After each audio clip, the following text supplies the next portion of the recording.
gracias. ¿Por qué se veían particularmente felices el día de hoy? ¿Por qué se ven diferentes del resto de las ocasiones que han subido? ¿Por qué te veo más chonchito, Johnny? Lleno de amor. Qué bonitos.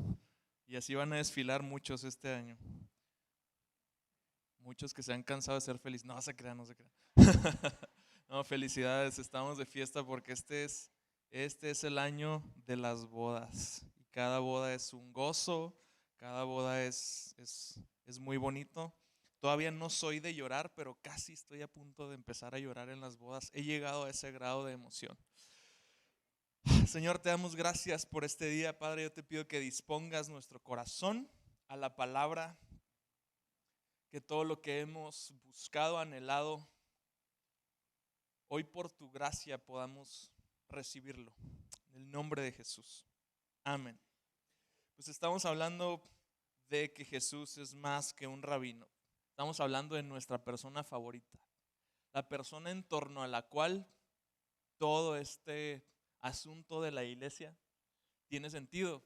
Y sin la cual todo este asunto de la iglesia pues no es más que otra reunión social, otro evento, otra forma, sí, bien de convivir, de hablar de valores, de hablar de, gracias Beto, de principios, pero nada más, nada trascendente, nada profundo. Sin Jesús esto no tiene mucho sentido. Una de las frases más hermosas de la Biblia, que describe uno de los milagros. Es difícil poner en una tabla y comparar cuál milagro es más glorioso de tantos que aparecen en las páginas de la Biblia. Una de las frases más hermosas de toda la escritura, que el solo leerla te llena de esperanza, te llena de propósito, te vuela la cabeza verdaderamente, se encuentra en Juan 1:14. Y es tan sencillo como esto: el verbo se hizo carne. El verbo se hizo carne. En unas cuantas palabras hay tanta profundidad. En unas cuantas palabras Juan describe con precisión cómo Dios se las arregló para redimir este mundo caído. De verdad es una frase para la posteridad. Describe la jugada maestra de Dios en el plan de redención para su iglesia, para toda la humanidad. Como dice Juan 3:16, esto no está limitado. Esto es simple y sencillamente para todo aquel que cree. Y se resume en: el verbo se hizo carne, porque ahí comienza todo. La plenitud de Dios. Dios mismo, la segunda persona de la Trinidad, de alguna forma se mete dentro de carne y hueso y nace renunciando a su majestad, a toda su omnipotencia, nace como un bebé, con todas las limitaciones de un bebé. Ayer estaba viendo a Dante y digo, híjole, gracias Dios, pero me cae que cuando tienes unas semanas de nacido, como que nomás estás sufriendo. Yo lo veo y digo, este cuate estaba tan a gusto en el vientre de su mamá, no le faltaba nada. Ahora de pronto siente hambre, siente frío, se estremece de repente, tiene coliquitos, de repente tiene popó y le molesta. Y dices, está gacho ser bebé. Son hermosos los bebés, pero te das cuenta de todas las limitaciones. Este pequeño ser no subsiste si no está con sus papás. El Dios infinito necesitó que dos personas comunes y corrientes se hicieran cargo de él, que una mujer lo amamantara, lo pusiera en su pecho y lo sostuviera durante todo el tiempo necesario.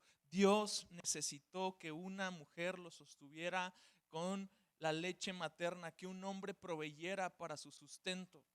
Dios mismo se limitó a la máxima expresión, porque si una lección nos arroja la vida de un pequeño bebé es que es un ser completamente limitado.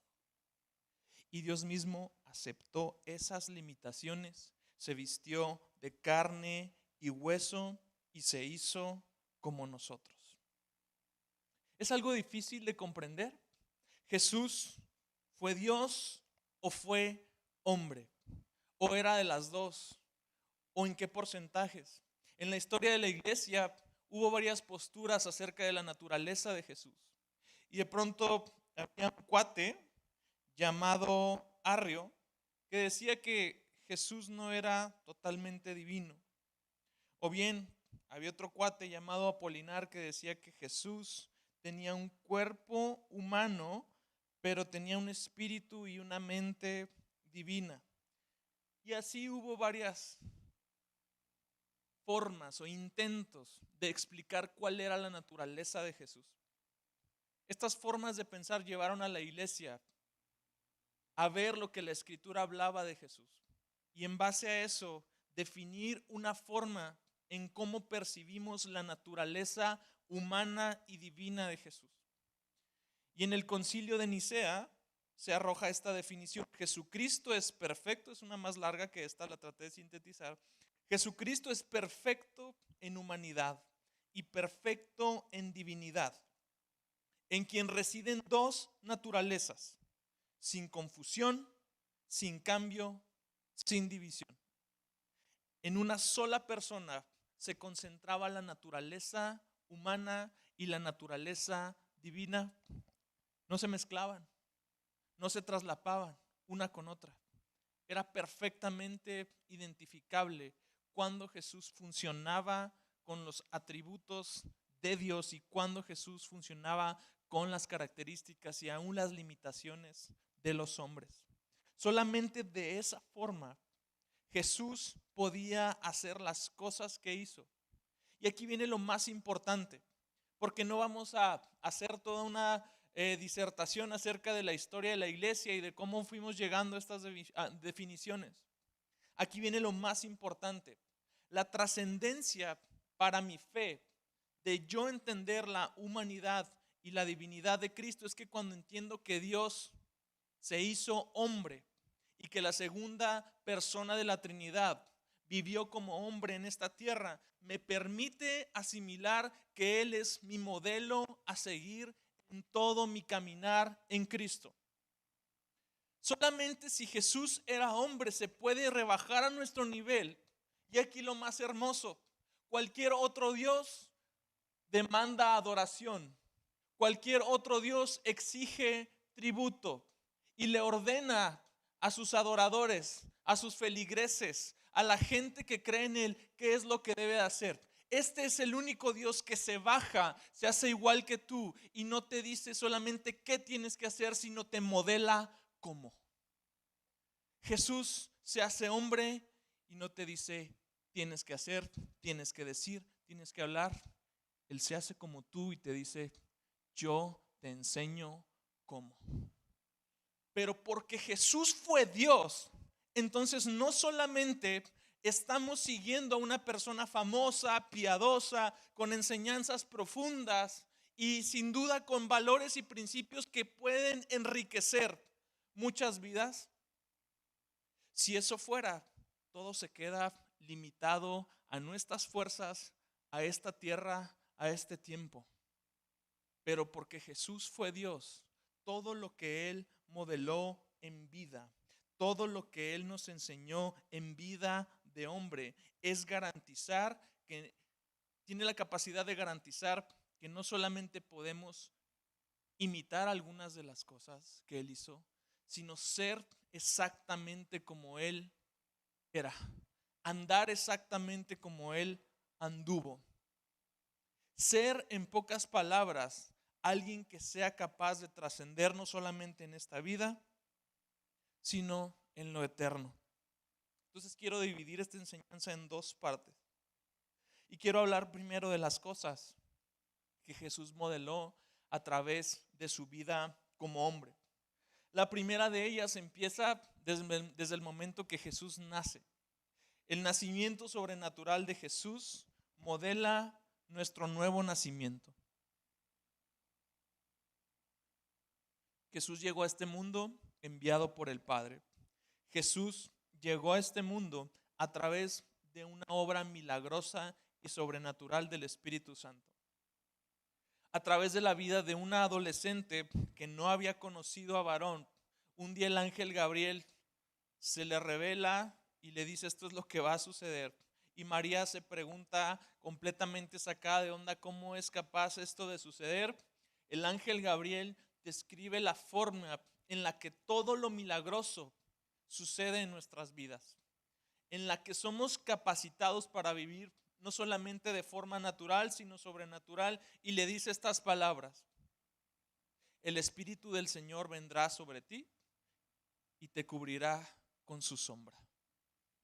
Después de esta fórmula, un bebé es puesto en su vientre, y después de esto, Jesús nace de forma sobrenatural. Y es exactamente la forma en cómo tú y yo nacemos de nuevo. Dice primera de Juan 1:12 y 13: pero a todos los que creyeron en Él y lo recibieron, les dio el derecho de llegar a ser hijos de Dios. Ellos nacen de nuevo no mediante un nacimiento físico como resultado de la pasión o de la iniciativa humana, sino por medio de un nacimiento que proviene de Dios. Y el resultado es: aquí estamos. Nuestro nuevo nacimiento, nuestra nueva naturaleza, no fue el resultado de tus esfuerzos, de tus iniciativas, fue el resultado de la voluntad de Dios. Y si hoy estás aquí sentado, y si hoy estás aquí entendiendo el mensaje y captando el valor que éste tiene, entonces puedes darle gracias a Dios porque te hizo nacer de nuevo. Porque no fue por voluntad de nadie, sino por voluntad de Él que estamos hoy aquí. Y el nuevo nacimiento sigue siendo para nosotros el modelo por el cual vemos cómo una persona pasa de muerte a vida. Como algo que no puede ser, finalmente es, porque Dios interviene. Somos incapaces de buscar a Dios. Somos incapaces de acercarnos a Dios. Somos incapaces de hacer algo bueno que le dé gloria a Él hasta el momento que Él interviene. Hasta el momento que Él decide que nuestro espíritu sea regenerado por su espíritu. Y es como Jesús le dijo a Nicodemo: te es necesario nacer de nuevo. Porque lo que viene de la carne, carne es. Pero lo que viene del espíritu, espíritu es. No hay espiritualidad verdadera conectada con Dios si no nacemos de nuevo. Pero esto no termina ahí. Porque para llevar a cabo el plan redentor de Dios, Jesús necesitaba nacer de nuevo. Y es exactamente lo mismo que sucede con nosotros. Para que tú y yo tengamos la posibilidad siquiera de empezar a caminar en el propósito de Dios para nuestras vidas, para que tengamos la capacidad de caminar haciendo la voluntad del Padre, necesitamos nacer de nuevo. Necesitamos que el Espíritu intervenga de forma milagrosa en nuestra vida y tome nuestro cuerpo que está muerto en sus delitos y pecados y nos dé vida de la misma manera que le dio vida a Jesús aquí en la tierra. Y si tú has nacido de nuevo, es porque así Dios lo quiso. Y si sientes que no sabes de qué estamos hablando, entonces te digo como Jesús a Nicodemo: te es necesario nacer de nuevo. Es necesario pedir que el Espíritu Santo regenere tu corazón y te dé la capacidad de entender y de ser capaz de abrazar el propósito de Dios para tu vida. Otra cosa muy importante acerca de Jesús es que su crecimiento modela nuestro desarrollo espiritual. ¿Cómo? Dice en Lucas 2:40: y el niño crecía y se fortalecía y se llenaba de sabiduría y la gracia de Dios era sobre él. ¿Sabes? La vida en la fe no es estática. No llegamos rápidamente a la estatura del varón perfecto. Creo que el proceso es más tardado de lo que pensamos. Nuestro crecimiento espiritual no está directamente ligado a nuestra antigüedad en el cristianismo. Nuestro crecimiento espiritual está determinado por nuestra capacidad de caminar en el propósito y en la voluntad del Padre, y que el Padre sea quien nos dé a nosotros este desarrollo. Y este versículo habla de que Jesús crecía físicamente, espiritualmente y socialmente. La gracia de Dios era sobre él. Y de esta manera, cuando veía la gente la gracia de Dios sobre él, fue como empezó a seguirlo. Fue como empezó a tener eco su ministerio. Como la vida en la fe no es estática, se entiende mejor, como dice Pablo. Esto es una carrera. O como se lo dice a los colosenses, andar como es digno, andar dignos de nuestra vocación, dando fruto en toda buena obra y creciendo en el conocimiento de Dios. Ven, en toda parte hay un empuje de Dios diciendo, no te quedes ahí, porque Jesús no se quedaba ahí. Jesús nos muestra cómo hay un crecimiento para llegar a ser lo que Él era. Hubo un proceso, y a veces me da algo de que no sé qué, que rechazamos los procesos porque somos vertidos totalmente hacia los resultados y necesitamos resultados rápidos. Y yo quiero cambiar y yo quiero estar así, yo quiero mantener esta vida y está bien. La bronca es que sacrificamos todo por el resultado sin permanecer en el proceso. Y el Hijo de Dios, Dios mismo, se sujetó a un proceso de maduración. Maduramos en la vida que nuestra fe crece. Escuché alguna vez que hay 3 niveles de nuestra fe. Una fe participante, una fe que se alimenta de la fe de otros, que empieza cuando eres injertado en una comunidad, que empieza cuando te estás llenando y estás siendo inspirado, no solamente por la persona que te lidera, sino por la persona que está junto a ti, y aprendes de todos y todo es nuevo. Y esa es una de las etapas más bonitas de la fe. Le llamamos el primer amor, ¿no? Y a veces nos recordamos como que, hijo Jesús, cuando andaba en el primer amor. Y me duele mucho que miremos nuestra vida en Cristo en retrospectiva y digamos, estábamos mejor antes. Es triste, porque entonces implica que en algún momento el proceso se truncó. El proceso dejó de avanzar. El proceso está pausado. Pero luego de la fe participante pasamos a la fe ortodoxa, aquella que viene del conocimiento, aquella que es el resultado de estar asimilando estas verdades. Estar ya convencido de que lo que estás entendiendo de forma racional tiene una aplicación práctica, de que hay una relación entre una cosa y otra y de que es factible vivir esto en nuestra vida.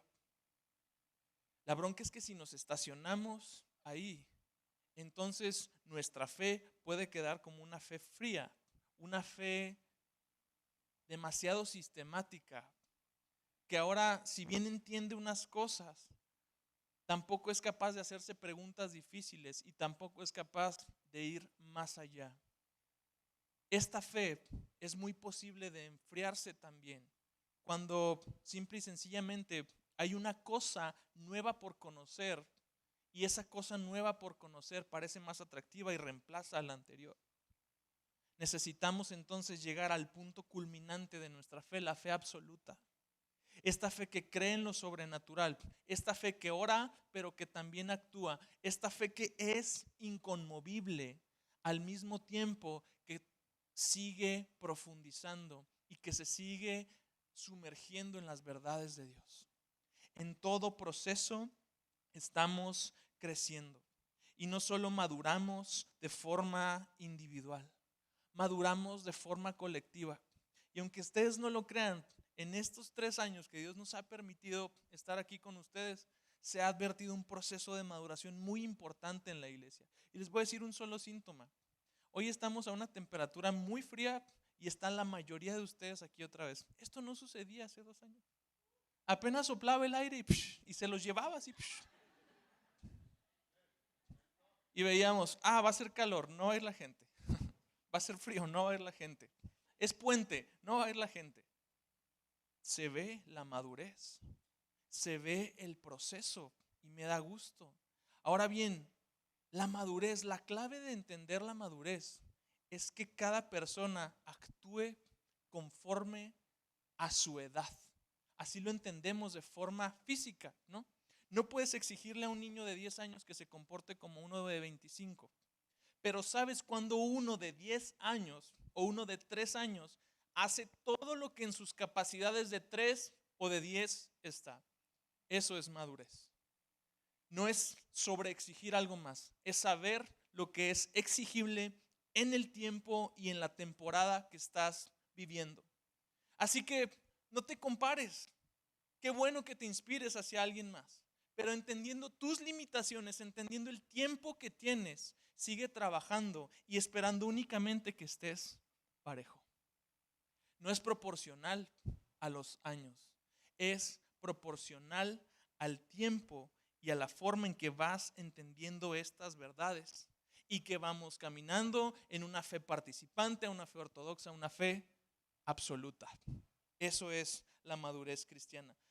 Así que puedes codear a alguien a tu derecha y decirle, madura como tu Mesías. Por si se le había olvidado, nada más. El ministerio de Jesús nos muestra cómo nuestra relación con el Espíritu Santo puede potenciar toda nuestra vida. Ve lo que dice Hechos 10:38. Dice, y saben que Dios ungió a Jesús de Nazaret con el Espíritu Santo. Me encanta que hace mención de su nombre totalmente terrenal. Y saben que Dios ungió a Jesús de Nazaret con el Espíritu Santo y con poder. Después Jesús anduvo haciendo el bien y sanando a todos los que eran oprimidos por el diablo, porque Dios estaba con él. En su ministerio, en su propósito, en lo que Jesús fue enviado a hacer esta tierra, necesitaba intervenir el Espíritu Santo. ¿Para qué? Para mostrarnos a nosotros que no hay otra forma de vivir sobrepasando las limitaciones de nuestra humanidad, sino a través del poder del Espíritu Santo. Que la vida cristiana normal se define por un cristiano en la correcta relación con el Espíritu Santo. Que el Espíritu Santo no solamente está como un agente externo motivándote, guiándote a toda verdad, sino que mora dentro de ti y es capaz de producir en ti toda clase de buen fruto, que no son 9 frutos, que más bien es un solo fruto con 9 sabores. ¿Sí? No es, es que voy muy bien en el amor, en el gozo, pero la paciencia como que todavía no me nace.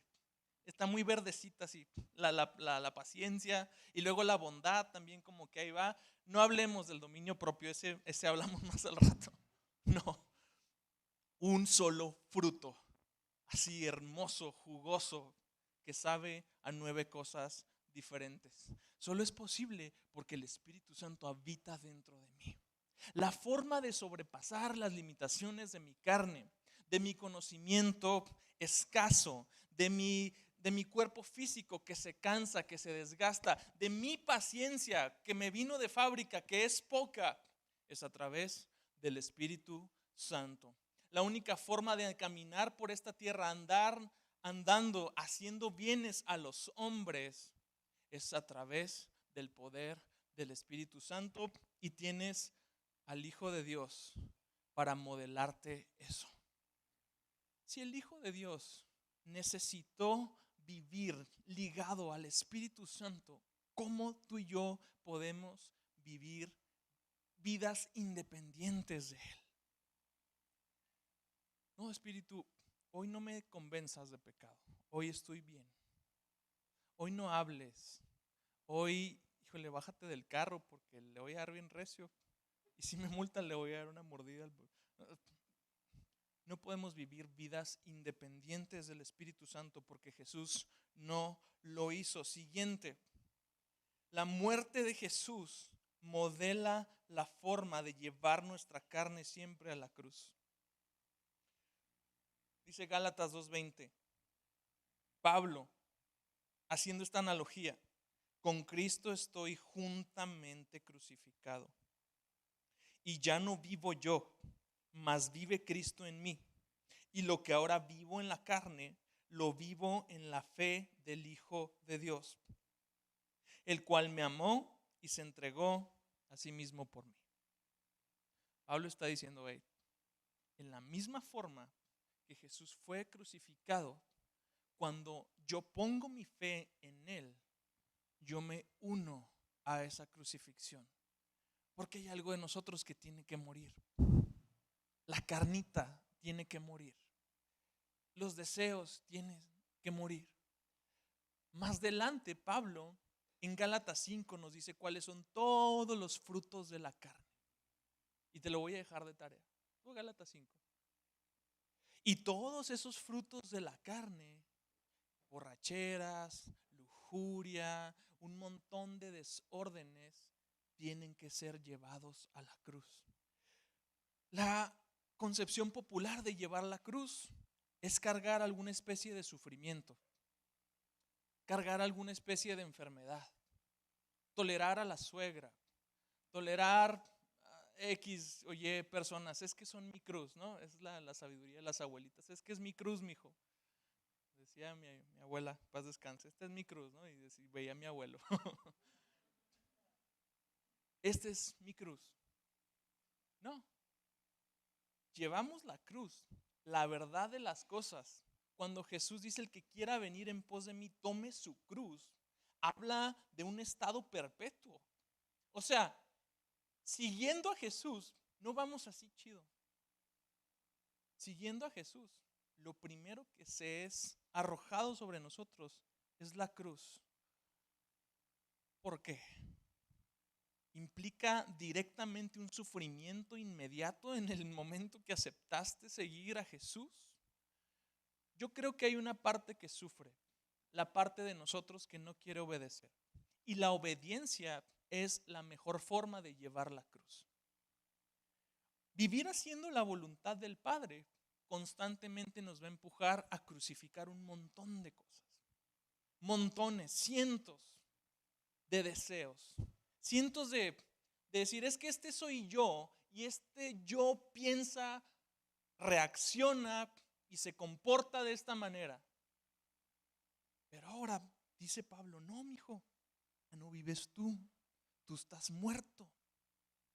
Y la onda es que a veces estamos muy vivos y no hemos aceptado que debemos morir. Que hay muchas cosas de nosotros que tienen que morir. Tiene que morir ese genio que te cargas. Tiene que morir estos deseos pecaminosos que estás albergando ahí y que no le dices a nadie. Tienen que morir. Tiene que morir el orgullo. Tiene que morir la soberbia. Tienen que morir un montón de cosas que no te va a alcanzar la vida si no te tomas la cruz en este momento. No se trata de sufrir por sufrir, de darte de latigazos, de irte hincado hacia un lugar esperando que Dios vea ese acto como agradable hacia Él. Obediencia y no sacrificios es lo que siempre ha demandado el Señor de nosotros. Obediencia y no sacrificios. Quiere decir entonces que el verdadero sacrificio que es capaz de agradar al Padre es la obediencia. Y hablando de obediencias, por si fuera poco, cuando Jesús se hace hombre, aparte de todas las limitaciones, ¿tú puedes creer que Dios tiene que aprender algo? Pues así fue. ¿Y qué crees que fue lo que aprendió Jesús siendo hombre? A obedecer al Padre. Dime si eso no nos enseña algo. La única cosa que aprendió Jesús fue cómo subordinarse a un montón de autoridades. Pero sobre todas las cosas, Jesús aprendió la obediencia al Padre. ¿Y sabes cómo dice Hebreos que lo aprendió? A través del sufrimiento. A través del sufrimiento. No hay forma de que en nosotros se genere la obediencia si no estamos crucificando una parte de nuestra carne todos los días. Pero no nos vamos a quedar ahí, porque la resurrección de Cristo nos muestra un destino eterno más allá de este mundo terrenal y modela cómo serán nuestros cuerpos redimidos. Porque Jesús fue hombre, pudo llegar a la cruz, pero no se quedó ahí. Jesús nos muestra cómo después de la cruz viene la gloria, cómo después del sufrimiento viene la gloria, cómo después de derramar tu vida, Dios no se queda con nada que tú hayas sacrificado. Dios no se queda con nada que tú hayas crucificado. A todo aquello a lo que tú hayas renunciado, Dios le va a dar nueva vida y lo va a levantar en algo glorioso. A veces en esta vida vamos renunciando a un montón de cosas también. Vamos por causa de Cristo negándonos muchas cosas a nosotros mismos y parece ser que vamos a vivir vidas de mártires, vidas de privaciones, vidas llenas de limitaciones. Dios toma todo lo que haya sacrificado y no sabes en las formas en las que Dios lo va a resucitar. Y el ejemplo de Jesús es ese. Ve lo que dice Filipenses 3:21. Él tomará nuestro débil cuerpo mortal y lo transformará en un cuerpo glorioso, igual al de Él. Está hablando de Jesús. Lo hará valiéndose del mismo poder con el que pondrá todas las cosas bajo su dominio. Jesús ha resucitado por el poder del Espíritu Santo, anunciándonos también a nosotros que en algún momento todo aquello que haya muerto de nuestra carne va a resucitar de una forma gloriosa, inclusive en nuestro cuerpo. Hay una esperanza eterna donde la muerte no es el final. Hay una esperanza eterna donde no estamos limitados por el tiempo, espacio, la materia. Todo nuestro espíritu está ligado a Dios de una forma eterna y tiene un destino eterno, pongas tu fe en Él o no pongas tu fe en Él. La cuestión está en si del sufrimiento vamos a ir a la gloria o si de la gloria vamos a ir al infierno. Se escucha fuerte, pero así es. No hay de otra. Destino eterno lo hay para todos los que habitamos este mundo. Gloria eterna solamente para aquellos que pongan su fe en Él. Así que la conclusión de todo este mensaje es este. Primera de Juan 2:6. El que dice que permanece en Él debe andar como Él anduvo. Y se escucha fácil, pero tiene una profundidad y unas implicaciones. El que dice que permanece en Él debe andar como Él anduvo. Primera de Juan lo resume de una manera muy sencilla, algo tan profundo. Debemos andar como Él anduvo. Significa que Jesús fue hombre y caminó en todo como nosotros. Al mismo tiempo, nosotros podemos caminar en todo como Él. Sin embargo, el caminar perfecto de Jesús en la tierra era solamente parte del plan de redención de Dios. Era solamente parte de esta obra maestra que Él está gestando desde antes de la fundación del mundo. Tú y yo no somos seguidores simplemente de alguien famoso, de alguien piadoso, de alguien digno de admirar, cuyas enseñanzas y sabiduría permanecen a través de las eras. Dios se reveló a sí mismo a través de la persona de Jesucristo. Y si hemos conocido a Cristo, podemos decir, como decía el apóstol Juan, y vimos su gloria. Gloria como de unigénito del Padre. Porque Jesús fue hecho carne por el poder del Espíritu Santo. Sabemos que Dios tiene la capacidad de venir e intervenir en nuestra vida para resucitarnos de nuestra vana manera de vivir. Pero porque Jesús era Dios, entonces tenemos la certeza de que no solamente Dios tiene la capacidad de estarte redimiendo una y otra y otra y otra vez, sino que mediante una sola obra Él tiene la capacidad de transformar toda tu vida. Todos tus deseos, todo lo que haces pueden ser transformados a la imagen de Él. Y somos transformados de una naturaleza pecadora a una naturaleza redimida, que no es capaz solamente de actuar moralmente, no es capaz solamente de hacer cosas buenas, sino de ser verdaderamente un agente verdadero de gloria para el Padre. De tal suerte que Dios pueda decir de nosotros, de la misma manera como decía de Cristo: este es mi Hijo amado y en Él me complazco.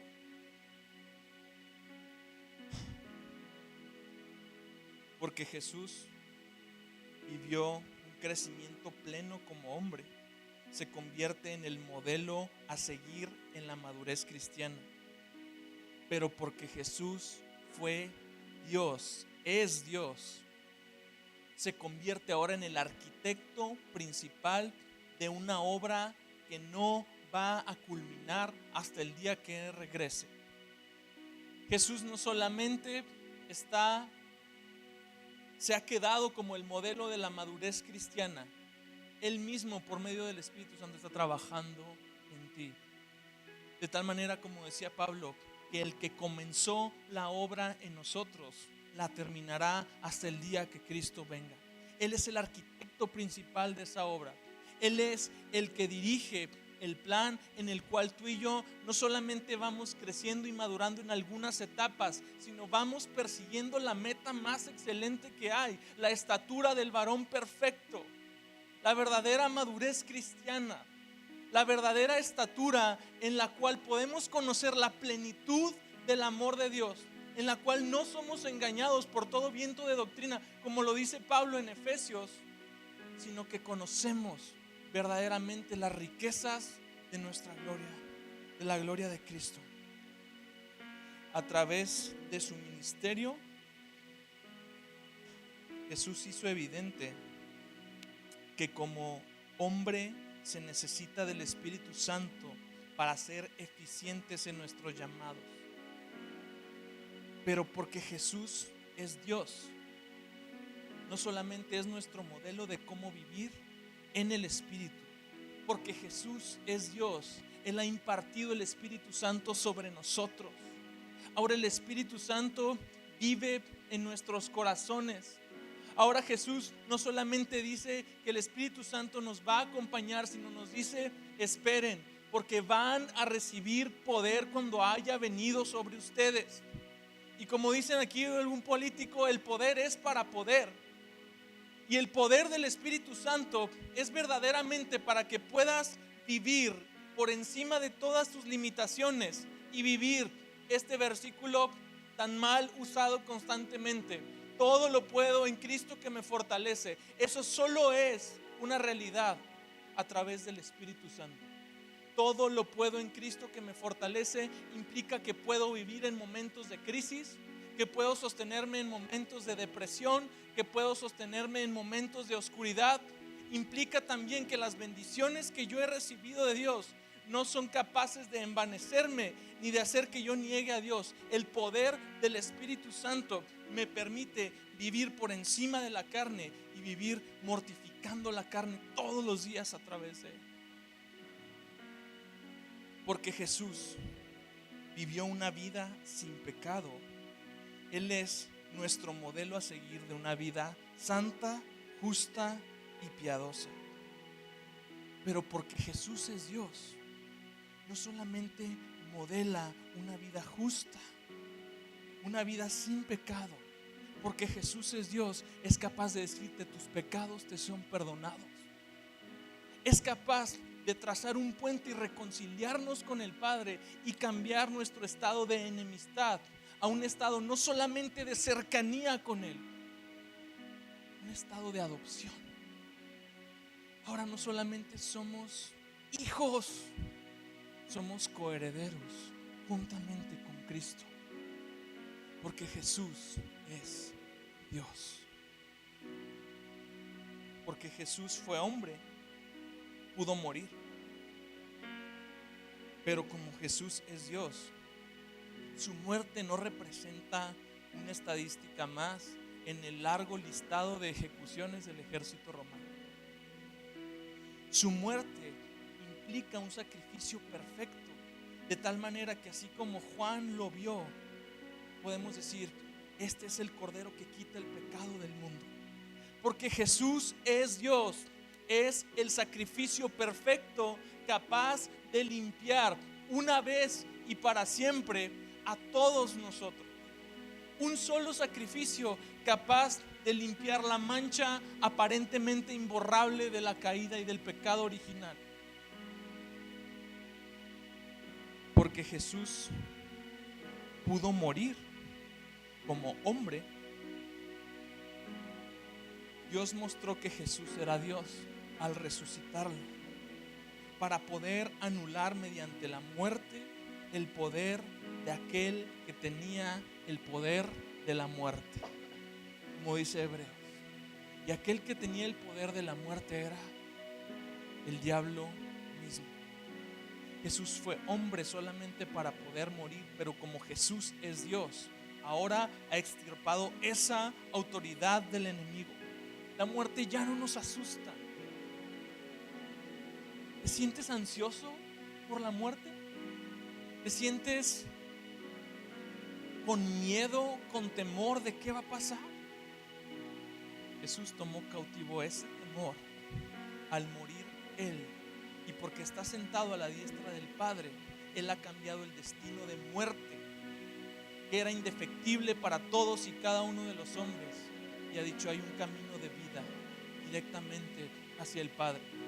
Este acceso al árbol de la vida que fue cerrado para el hombre cuando pecó en el jardín del Edén, ha sido abierto mediante un camino, porque Él mismo es el camino por el cual transitamos, es la verdad que nos ayuda a transitar por ese camino, y es la vida que encontramos al final de ese camino.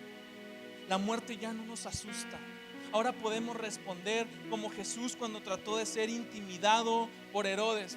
Le fueron a decir, ay, escóndete porque viene Herodes y te va a matar.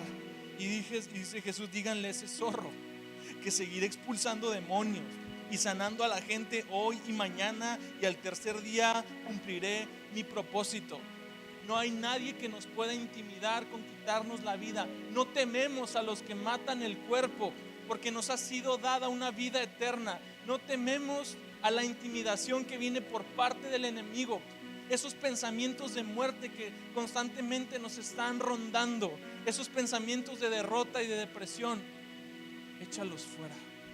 Y dile a esos pensamientos que hoy y mañana vas a permanecer en este mundo hasta el día que cumplas el propósito por el cual Dios te puso. La muerte no es una limitación para nosotros, porque Él ha vencido la muerte. Porque Jesús es Dios. Porque Jesús es Dios. Hoy en día Jesús sigue haciendo esta pregunta a sus discípulos: ¿quién dicen los hombres que soy? Jesús, pues hay quien dice que eras un rabino nada más. Hay quien dice que eras un maestro, un iluminado. Y Jesús sigue preguntando a sus discípulos, a sus seguidores: ¿y ustedes qué onda? ¿Ustedes quién creen que yo soy? Y aquellos que confiesen que verdaderamente Jesús es el Cristo son a quienes Él llama parte de su iglesia. Son a quienes Él otorga autoridad. Son a quienes Él otorga la posibilidad de asediar las puertas del infierno y de que éstas no prevalezcan. ¿Quién dicen ustedes que soy? Hoy queremos responder: Jesús, tú eres Dios. Y tu ejemplo como hombre me toca, me enseña, me impulsa. Pero tu autoridad divina es la que verdaderamente añade un peso de gloria a mi vida. Un peso que si sigo caminando se va haciendo cada vez más profundo, cada vez más cierto, cada vez más eterno. De tal manera que hoy vivimos una vida en la cual no nos aferramos a nada de lo que este mundo pueda producir.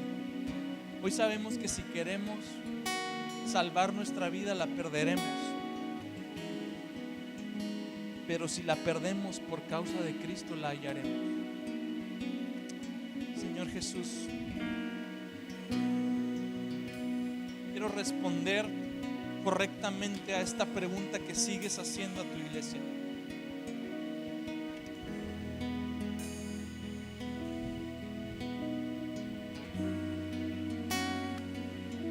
Sabes, hay tantos momentos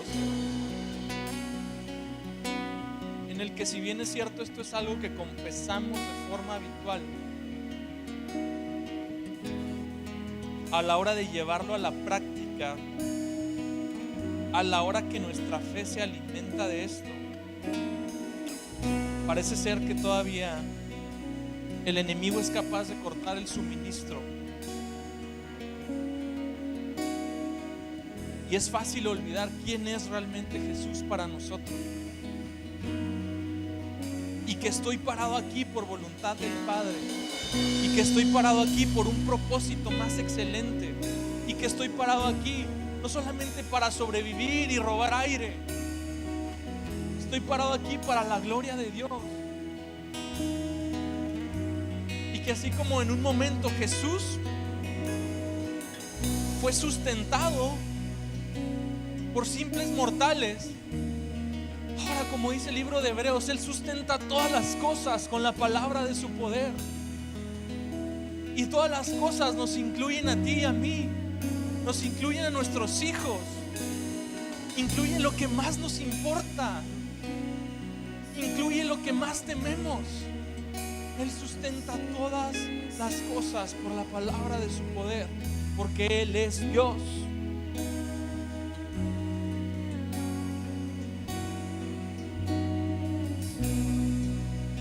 Señor Jesús, que no perdamos de vista que tú eres Dios, que tú eres el Cordero que quita el pecado del mundo, que tú eres quien vivificará nuestros cuerpos mortales, que tú eres, Señor Jesús, el varón perfecto, el modelo al cual miramos, al cual nos queremos parecer, que no vivimos para imitar a ningún hombre, que no vivimos para perseguir a nadie en esta tierra, sino a ti solamente, Jesús.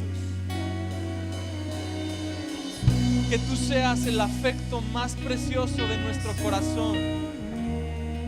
Que tú seas, Dios, aquel a quien perseguimos. Dios, que nuestra fe empiece a dar saltos hacia conocer y hacia cimentarse en la verdadera persona de Cristo, aquel que ha vencido la muerte, aquel que está sentado a la diestra del Padre, aquel que veremos algún día descendiendo en las nubes del cielo.